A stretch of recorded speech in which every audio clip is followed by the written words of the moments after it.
Dear friends, നീനാസ് PSC പോയിൻറ്സിൻ്റെ പുതിയ വീഡിയോയിലേക്ക് എല്ലാവർക്കും സ്വാഗതം.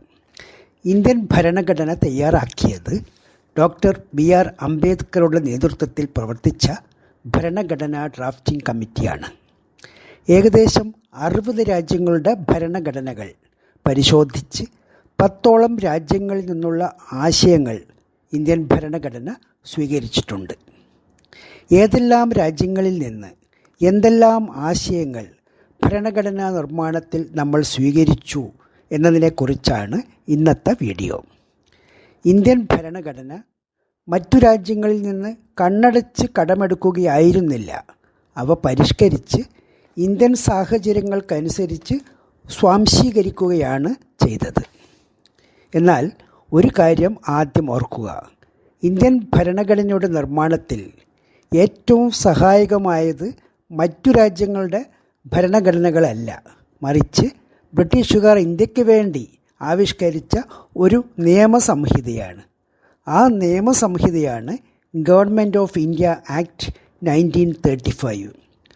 321 അനുച്ഛേദങ്ങളും 10 പട്ടികകളുമായി ബ്രിട്ടീഷ് ഗവൺമെൻറ് പാസാക്കിയ ഏറ്റവും നീളമുള്ള നിയമമാണ് government of India act 1935.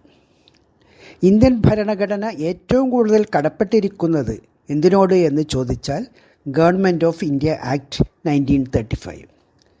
Indian ഭരണഘടന ഗവൺമെൻറ് ഓഫ് ഇന്ത്യ ആക്ട് 1935ൻ്റെ കോപ്പിയാണെന്ന ആരോപണത്തിന് BR അംബേദ്കറുടെ മറുപടി ഇങ്ങനെയായിരുന്നു: ഗവൺമെൻറ് ഓഫ് ഇന്ത്യ ആക്ട് 1935ൻ്റെ നല്ലൊരു ഭാഗം ഇന്ത്യൻ ഭരണഘടനയുടെ ഡ്രാഫ്റ്റിൽ പകർത്തിയിട്ടുണ്ട് എന്ന ആരോപണത്തിന് ഞാൻ ഒരു ക്ഷമയും ചോദിക്കുന്നില്ല. ആശയങ്ങൾ കടമെടുക്കുന്നതിൽ ലജ്ജിക്കാൻ ഒന്നുമില്ല. ഇനി നമുക്ക് ഗവൺമെൻറ് ഓഫ് ഇന്ത്യ ആക്ട് 1935ൽ നിന്ന് ഇന്ത്യൻ ഭരണഘടന കടമെടുത്ത ചില പ്രധാന ആശയങ്ങളെപ്പറ്റി പഠിക്കാം. ഗവർണറുടെ office, public service commission, federal സംവിധാനം, ഫെഡറൽ കോടതി, അടിയന്തരാവസ്ഥ ഇവയെല്ലാം ഗവൺമെൻറ് ഓഫ് ഇന്ത്യ ആക്ട് 1935ൽ നിന്ന് ഇന്ത്യൻ ഭരണഘടനയിലേക്കെത്തിയ ആശയങ്ങളാണ്. ഇവ ഓർമ്മിക്കാൻ ഒരു കോഡ്: ഗവർണർ ഓഫീസിലേക്ക് PSC നടത്തിയ 35ാം ഫെഡറൽ സ്കീം എക്സാം ഫെഡറൽ കോടതി ഇടപെട്ട് അടിയന്തരമായി തടഞ്ഞു. ഗവർണർ ഓഫീസിലേക്ക് PSC നടത്തിയ 35ാം ഫെഡറൽ സ്കീം എക്സാം ഫെഡറൽ കോടതി ഇടപെട്ട് അടിയന്തരമായി തടഞ്ഞു. ഈ കോഡിൽ നിന്ന് governor office, public service commission, federal സംവിധാനം, ഫെഡറൽ കോടതി, അടിയന്തരാവസ്ഥ എന്നത് ഓർമ്മിച്ചെടുക്കാം. 35 എന്നത് സൂചിപ്പിക്കുന്നത് government of India act 1935. Governor office, ഗവർണറെ നിയമിക്കുന്നത് രാഷ്ട്രപതിയാണ്. മിനിമം പ്രായം 35, കാലാവധി 5 വർഷം. Public service commission, union public service commission, സംസ്ഥാന പബ്ലിക് സർവീസ് കമ്മീഷൻ. ഫെഡറൽ സംവിധാനം, ശക്തമായ ഒരു കേന്ദ്രവും വ്യത്യസ്ത അധികാരങ്ങളുള്ള പ്രവിശ്യകളും നാട്ടുരാജ്യങ്ങളും ചേർന്ന ഒരു സംവിധാനം. ഫെഡറൽ കോടതി, സുപ്രീം കോർട്ട് അസാധുവാക്കുന്നതുവരെ നിലവിലുണ്ടായിരുന്ന പരമോന്നത അപ്പീൽ കോടതിയാണ് ഫെഡറൽ കോടതി. അടിയന്തരാവസ്ഥ, രാജ്യം ഗുരുതരമായ പ്രതിസന്ധിയിൽപ്പെടുമ്പോൾ അടിയന്തരാവസ്ഥ പ്രഖ്യാപിക്കാനുള്ള രാഷ്ട്രപതിയുടെ അധികാരം. അടുത്തത് ജർമ്മൻ ഭരണഘടന. എമർജൻസി അഥവാ അടിയന്തരാവസ്ഥ പ്രഖ്യാപിക്കാനുള്ള അവകാശം ഇന്ത്യൻ ഭരണഘടന കടമെടുത്തത് ഗവൺമെൻറ് ഓഫ് ഇന്ത്യ ആക്ട് 1935ൽ നിന്നാണെന്ന് നമ്മൾ പഠിച്ചു കഴിഞ്ഞു. എന്നാൽ suspension of fundamental rights during emergency, അതായത് അടിയന്തരാവസ്ഥക്കാലത്ത് മൗലികാവകാശങ്ങൾ റദ്ദ് ചെയ്യാനുള്ള അധികാരം ഇന്ത്യ സ്വീകരിച്ചത് ജർമ്മനിയുടെ ഭരണഘടനയിൽ നിന്നാണ്. ജമർജൻസിയിൽ റൈറ്റ് ഇല്ല എന്ന കോഡ് ഇവിടെ ഓർക്കുക. ജമർജൻസിയിൽ റൈറ്റ് ഇല്ല. ജമർജൻസി എന്നാൽ ജർമ്മനി എമർജൻസി. എമർജൻസി കാലത്ത് ഫണ്ടമെൻ്റൽ റൈറ്റ്സ് ഇല്ല എന്ന് ഓർക്കുക. എമർജൻസി കാലത്ത് ഫണ്ടമെൻ്റൽ റൈറ്റ്സ് സസ്പെൻഡ് ചെയ്യാമെന്നുള്ള ആശയം എവിടെ നിന്നാണ് എന്ന് ചോദിച്ചാൽ വെയ്മർ കോൺസ്റ്റിറ്റ്യൂഷൻ എന്നും അറിയപ്പെട്ടിരുന്ന ജർമ്മൻ ഭരണഘടനയിൽ നിന്നാണ്. 1919 മുതൽ 1933 വരെ ജർമ്മനിക്കുണ്ടായിരുന്ന ഭരണഘടനയാണ് വെയ്മർ കോൺസ്റ്റിറ്റ്യൂഷൻ. അടുത്തത് ഫ്രഞ്ച് ഭരണഘടന. Ideals of liberty, equality, fraternity.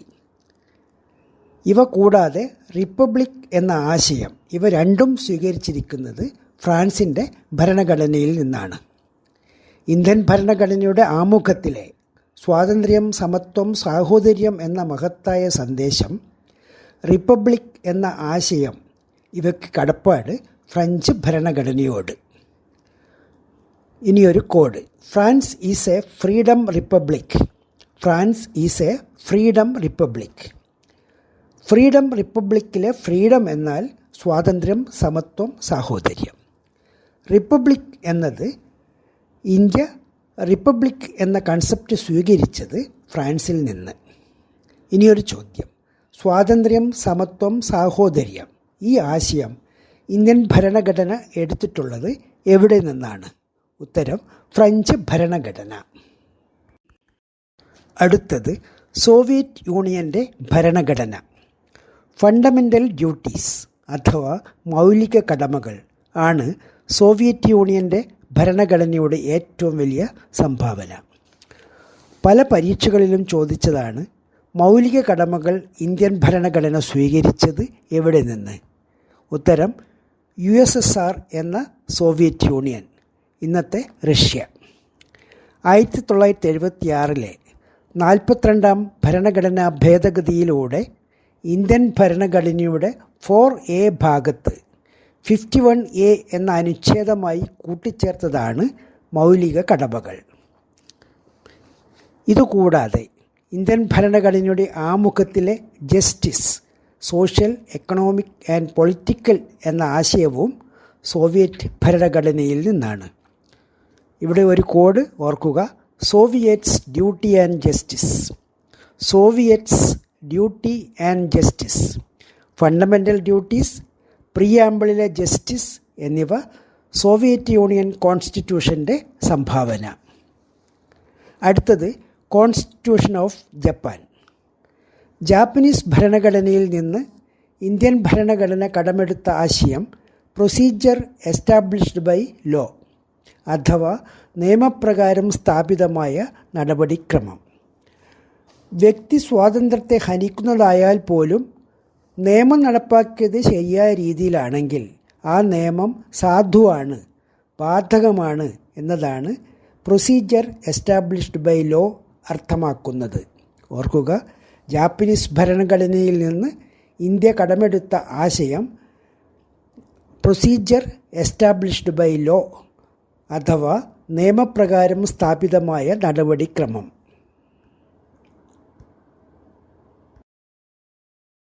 South African ഭരണഘടന. Constitution amendment. Election of Rajya Sabha members, അതായത് ഭരണഘടനാ ഭേദഗതി, രാജ്യസഭാംഗങ്ങളെ തിരഞ്ഞെടുക്കുന്ന രീതി എന്നിവയാണ് ദക്ഷിണാഫ്രിക്കൻ ഭരണഘടനയിൽ നിന്ന് ഇന്ത്യ കടമെടുത്ത പ്രധാന ആശയങ്ങൾ. ഇവിടെ 2024 പാരീസ് ഒളിമ്പിക്സിൽ ഇന്ത്യക്ക് വേണ്ടി മെഡൽ നേടിയ അമൻ സെഹ്റാവത്തിനെ ഓർക്കുക. അമൻ സെഹ്റാവത്ത്. അമൻ എന്നാൽ അമെൻമെൻറ്റ്. സഹ് സൗത്ത് ആഫ്രിക്ക. റാവത്ത് രാജ്യസഭ ഇലക്ഷൻ. ഭരണഘടനാ ഭേദഗതി, രാജ്യസഭാംഗങ്ങൾ തിരഞ്ഞെടുക്കൽ എന്നിവ ദക്ഷിണാഫ്രിക്കൻ ഭരണഘടനയിൽ നിന്ന് ഇന്ത്യ കടമെടുത്ത ആശയങ്ങൾ. അടുത്തത് അയർലൻഡ് ഭരണഘടന. Directive principles of state policy, nomination of members to Rajya Sabha, president election, അതായത് നിർദ്ദേശക തത്വങ്ങൾ, രാജ്യസഭയിലേക്ക് അംഗങ്ങളെ നാമനിർദ്ദേശം ചെയ്യൽ, രാഷ്ട്രപതിയെ തിരഞ്ഞെടുക്കുന്ന രീതി ഇവയാണ് ഇന്ത്യക്ക് ഐറിഷ് ഭരണഘടനയുടെ പ്രധാന സംഭാവനകൾ. ഇനിയൊരു കോഡ് ശ്രദ്ധിക്കുക. ഐറിഷ് ഡയറക്ടേഴ്സ് എൽപ്രസ് ആൻഡ് നോംരാജ്. ഐറിഷ് ഡയറക്ടേഴ്സ് എൽപ്രസ് ആൻഡ് നോംരാജ്. ഐറിഷ് എന്നത് ഐറിഷ് ഭരണഘടന. ഡയറക്ടേഴ്സ് എന്നത് ഡയറക്റ്റീവ് പ്രിൻസിപ്പിൾസ് അഥവാ നിർദ്ദേശക തത്വങ്ങൾ. എൽപ്രസ് ഇലക്ഷൻ ഓഫ് പ്രസിഡൻറ്റ്. എൽപ്രസ് ഇലക്ഷൻ ഓഫ് പ്രസിഡൻറ്റ്. നോംരാജ് നോമിനേഷൻ ടു രാജ്യസഭ. ഇവിടെ ഒരു കാര്യം ശ്രദ്ധിക്കുക. സൗത്ത് ആഫ്രിക്ക നമുക്ക് തന്നത് രാജ്യസഭാംഗങ്ങളെ തിരഞ്ഞെടുക്കുന്ന രീതിയാണ്. രാജ്യസഭാംഗങ്ങളുടെ നോമിനേഷൻ രീതിയാണ് ഐറിഷ് ഭരണഘടന നമുക്ക് സംഭാവന ചെയ്തത്. ഇനിയൊരു ചോദ്യം. നിർദ്ദേശക തത്വങ്ങൾ കടമെടുത്തത് ഏത് ഭരണഘടനയിൽ നിന്നാണ്? ഇന്ത്യൻ ഭരണഘടനയിലെ നിർദ്ദേശക തത്വങ്ങൾ കടമെടുത്തത് ഏത് ഭരണഘടനയിൽ നിന്നാണ്? ഉത്തരം അയർലൻഡ്. മറ്റൊരു ചോദ്യം. രാഷ്ട്രപതിയുടെ തിരഞ്ഞെടുപ്പ്, രാജ്യസഭയിലേക്ക് അംഗങ്ങളെ നാമനിർദ്ദേശം ചെയ്യാനുള്ള രാഷ്ട്രപതിയുടെ അധികാരം എന്നിവയ്ക്ക് കടപ്പെട്ടിരിക്കുന്നത് ഏത് ഭരണഘടനയോട്? ഉത്തരം അയർലൻഡ്. ഓസ്ട്രേലിയൻ ഭരണഘടന.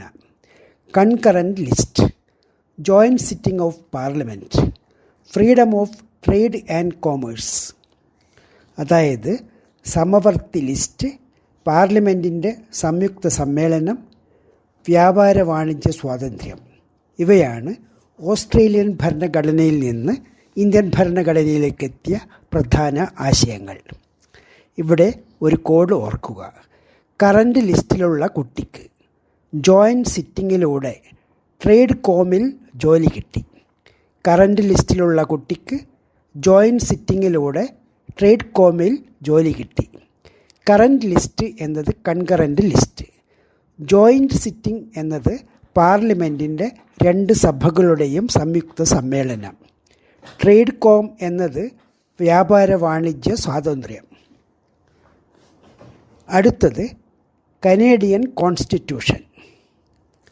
Federal structure with strong centre, division of power between centre and states, residuary powers, appointment of governors by centre, advisory jurisdiction of supreme court. അതായത് കേന്ദ്രവും സംസ്ഥാനങ്ങളും അധികാരങ്ങൾ പങ്കിട്ടുകൊണ്ടുള്ള ഫെഡറൽ ഘടന, യൂണിയൻ ലിസ്റ്റ്, സ്റ്റേറ്റ് ലിസ്റ്റ് എന്നിങ്ങനെ അധികാര വിഭജനം, കേന്ദ്രത്തിന് അവശിഷ്ട അധികാരങ്ങൾ, ഗവർണർ നിയമനം, സുപ്രീം കോടതിയുടെ ഉപദേശക അധികാരം.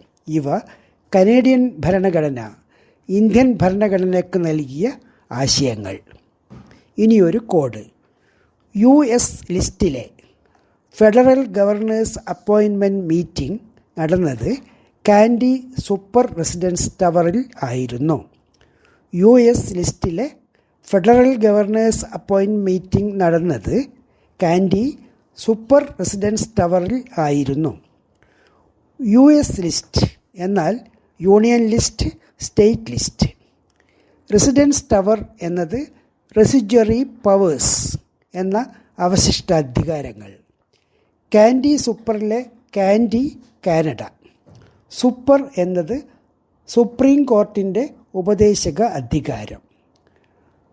ഫെഡറൽ ഗവർണേഴ്സ് അപ്പോയിൻമെൻറ്റിൽ federal system. Governors appointment governor നിയമനം. അമേരിക്കൻ ഭരണഘടന. Fundamental rights, preamble, president as head of state, impeachment of president, vice president post, independence of judiciary, judicial review, removal of supreme court and high court judges, written constitution. അതായത് പൗരൻ്റെ മൗലിക അവകാശങ്ങൾ, ഭരണഘടനയുടെ ആമുഖം, രാഷ്ട്രത്തലവനായ പ്രസിഡൻറ്റിനെ ഇംപീച്ച് ചെയ്യൽ, വൈസ് പ്രസിഡൻ്റ് സ്ഥാനം, സ്വതന്ത്ര ജുഡീഷ്യറി, ജുഡീഷ്യൽ റിവ്യൂ, സുപ്രീം കോടതിയിലെയും ഹൈക്കോടതിയിലെയും ജഡ്ജിമാരെ നീക്കം ചെയ്യൽ, ലിഖിത ഭരണഘടന. ഇവയാണ് അമേരിക്കൻ ഭരണഘടന ഇന്ത്യൻ ഭരണഘടനയ്ക്ക് നൽകിയ പ്രധാന ആശയങ്ങൾ. ഇനിയൊരു കോഡ്. പ്രിയയുടെ അവകാശങ്ങൾ സ്വതന്ത്ര ജുഡീഷ്യറി റിവ്യൂ ചെയ്ത് അവകാശം നിഷേധിച്ച ജഡ്ജിമാരെ നീക്കം ചെയ്തു.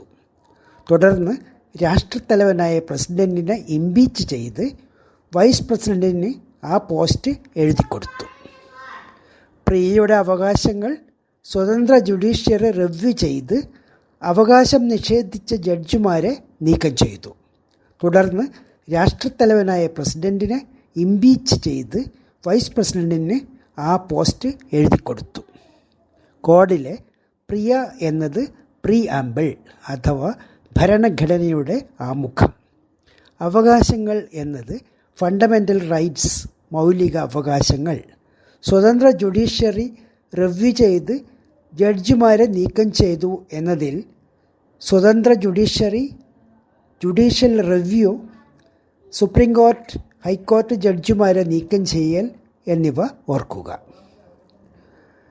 പ്രസിഡൻ്റാണ് രാഷ്ട്രത്തലവൻ. പ്രസിഡൻറ്റിനെ പുറത്താക്കുന്ന ഇംപീച്ച്മെൻറ്റ്, വൈസ് പ്രസിഡൻറ്റ് പദവി എന്നിവയും അമേരിക്കൻ ഭരണഘടനയുടെ സംഭാവനയാണ് എന്ന് ഓർക്കുക. എഴുതി എന്ന വാക്കിൽ നിന്ന് അമേരിക്കൻ ഭരണഘടനയെപ്പോലെ ഇന്ത്യൻ ഭരണഘടനയും ലിഖിത ഭരണഘടനയാണ് എന്ന് മനസ്സിലാക്കുക. ഇനിയൊരു ചോദ്യം. ഭരണഘടനയുടെ ആമുഖത്തിന് ഏത് രാജ്യത്തെയാണ് ഇന്ത്യ മാതൃകയാക്കിയത്? ഉത്തരം അമേരിക്ക. മറ്റൊരു ചോദ്യം. മൗലികാവകാശങ്ങൾ ഭരണഘടനയിൽ ഉൾപ്പെടുത്താനുള്ള തീരുമാനം ഇന്ത്യ സ്വീകരിച്ചത് ഏത് രാജ്യത്തെ അനുകരിച്ചാണ്? ഉത്തരം അമേരിക്ക. ബ്രിട്ടീഷ് ഭരണഘടന. Single citizenship, general election process, parliamentary form of government, parliamentary privileges, prime minister, cabinet system, collective responsibility, bicameralism, nominal rights of president, speaker, comptroller and auditor general, rule of law, legislative procedure, prerogative writs. അതായത് ഏക പൗരത്വം, തിരഞ്ഞെടുപ്പ് സംവിധാനം, parliamentary ജനാധിപത്യ government, parliamentary പ്രത്യേക അവകാശങ്ങൾ, പ്രധാനമന്ത്രി നായകത്വം വഹിക്കുന്ന മന്ത്രിസഭ, കൂട്ടുത്തരവാദിത്തം, ദ്വിമണ്ഡല സഭ, രാഷ്ട്രത്തലവന് നാമമാത്ര അധികാരം, സ്പീക്കർ, CAG എന്നീ പദവികൾ, നിയമവാഴ്ച, നിയമനിർമ്മാണ പ്രക്രിയ, വിശേഷാധികാര റിട്ടുകൾ ഇവയെല്ലാം ബ്രിട്ടീഷ് ഭരണഘടനയുടെ സംഭാവനകളാണ് ഇന്ത്യക്ക്. ഇനിയൊരു കോഡ്. പാർലമെൻ്ററി തെരഞ്ഞെടുപ്പിലൂടെ ദ്വിമണ്ഡല സഭയിലെത്തിയ പ്രധാനമന്ത്രിയും കൂട്ടു ക്യാബിനറ്റും സ്പീക്കറിൻ്റെ അധ്യക്ഷതയിൽ പാസാക്കിയ ഏക പൗരത്വവും നിയമവും എന്ന ബിൽ, CAG റിപ്പോർട്ട് എന്നിവ നോമിനൽ പ്രസിഡൻറ്റിൻ്റെ റൈറ്റിങ്ങിന് സമർപ്പിച്ചു. കോഡ് ഒന്നുകൂടി ശ്രദ്ധിക്കുക. പാർലമെൻ്ററി തെരഞ്ഞെടുപ്പിലൂടെ ദ്വിമണ്ഡല സഭയിലെത്തിയ പ്രധാനമന്ത്രിയും കൂട്ടു ക്യാബിനറ്റും സ്പീക്കറിൻ്റെ അധ്യക്ഷതയിൽ പാസാക്കിയ ഏക പൗരത്വവും നിയമവും എന്ന ബിൽ, CAG റിപ്പോർട്ട് എന്നിവ നോമിനൽ പ്രസിഡൻറ്റിൻ്റെ റൈറ്റിങ്ങിന് സമർപ്പിച്ചു. പാർലമെൻ്ററി സിസ്റ്റം, തിരഞ്ഞെടുപ്പ് സംവിധാനം, ദ്വിമണ്ഡല സഭ എന്ന ബൈക്കാമറലിസം, പ്രധാനമന്ത്രി, കൂട്ട് എന്ന കൂട്ടുത്തരവാദിത്തം, ക്യാബിനറ്റ്, സ്പീക്കർ, ഏക പൗരത്വം എന്ന സീനിയർ സിറ്റിസൺഷിപ്പ്, നിയമം എന്ന നിയമവാഴ്ച, നിയമനിർമ്മാണ പ്രക്രിയ എന്നിവ, കംട്രോളർ ആൻഡ് ഓഡിറ്റർ ജനറൽ എന്ന CAG, നോമിനൽ പ്രസിഡൻറ്റ് എന്ന നാമമാത്ര അധികാരം മാത്രമുള്ള പ്രസിഡൻറ്റ്, റൈറ്റിംഗ് എന്ന റിട്ട് ഇവ ഈ കോഡിലൂടെ നിങ്ങൾക്ക് ഓർമ്മിച്ചെടുക്കാം. ഇനിയൊരു ചോദ്യം. ഏക പൗരത്വം എന്ന ആശയം ഇന്ത്യൻ ഭരണഘടന സ്വീകരിച്ചത് എവിടെ നിന്നാണ്? ഉത്തരം ബ്രിട്ടൻ. ഡിയർ ഫ്രണ്ട്സ്, ഇന്ത്യൻ ഭരണഘടന മറ്റു രാജ്യങ്ങളിൽ നിന്നും സ്വീകരിച്ച ആശയങ്ങൾ എന്ന പാഠം ഇവിടെ അവസാനിക്കുന്നു. വീഡിയോ ഇഷ്ടപ്പെട്ടുവെങ്കിൽ please like, comment, share and subscribe. Thank U.